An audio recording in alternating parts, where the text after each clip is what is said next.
Alright, this video is actually for a buddy of mine, but I'm gonna go ahead and post it because I'm sure other people don't know, or it might help somebody. Anyways, he likes the string feeders for his weed eaters that you just take one string and kind of turn it in. I don't like those.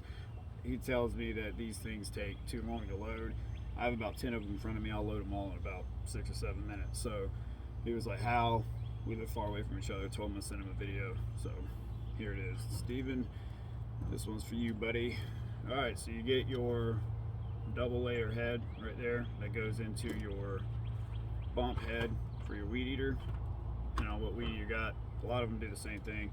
So what I do is I take my spool right here. I'm about 6 foot. I'm like 5'11", so depending on your arm length, this should work. You'll have to perfect it to find the perfect one, the perfect amount that you pull out. But I stand in front of it and I'll pull one string right behind my head, come all the way back to the spool, another string right here, arm straight out, and then another one. That's 3. So 3 straight arms, cut it. You'll have this little wind on here, but in case you don't, you see those little slots, the string just goes into that slot and then you wind looking at it clockwise. So do the top first, you'll see why in a second.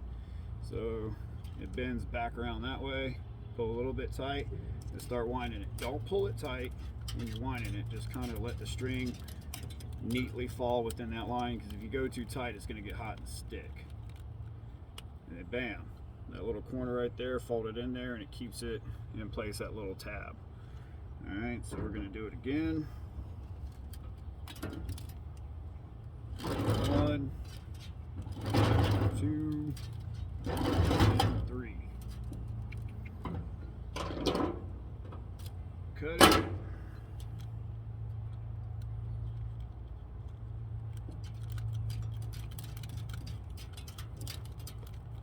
Now when I'm doing bigger yards, I'll usually keep one of these things in my back pocket. And that way if I run out of string, I just pop a new one in, good to go. All right, so you see how that stays there? So then you take your weed eater head, right? These guides right here where the string's gonna come out.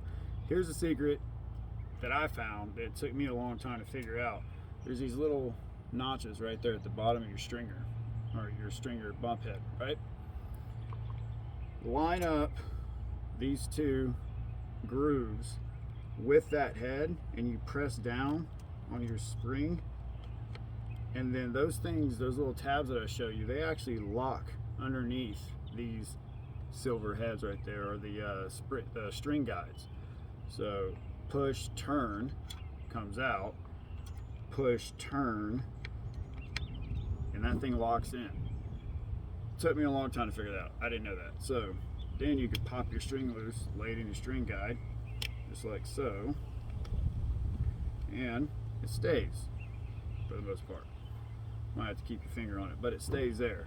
All right, then you take your head, pop your head back in there, and now you push down on your bump button, just give it a little turn. Now you're locked, ready to go. Now imagine how quick with that little trick, because I used to have to pull the strings out, hold them, try to do all this with one hand.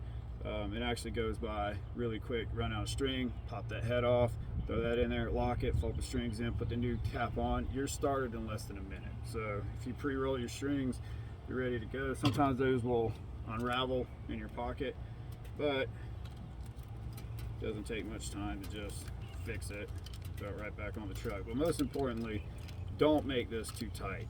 When you spool this too tight and you're sitting there spinning it on that weed eater, it'll get hot, and then these things will start locking into themselves. Especially, I use really thick string, especially on thinner string it does it easier, I think, actually, but like cheaper string that comes apart easier, that it'll get all locked on that head and it won't spin, and you'll end up having to turn it out. So just don't do it tight. Do it kind of loose but snug, and just get it in there and it'll keep.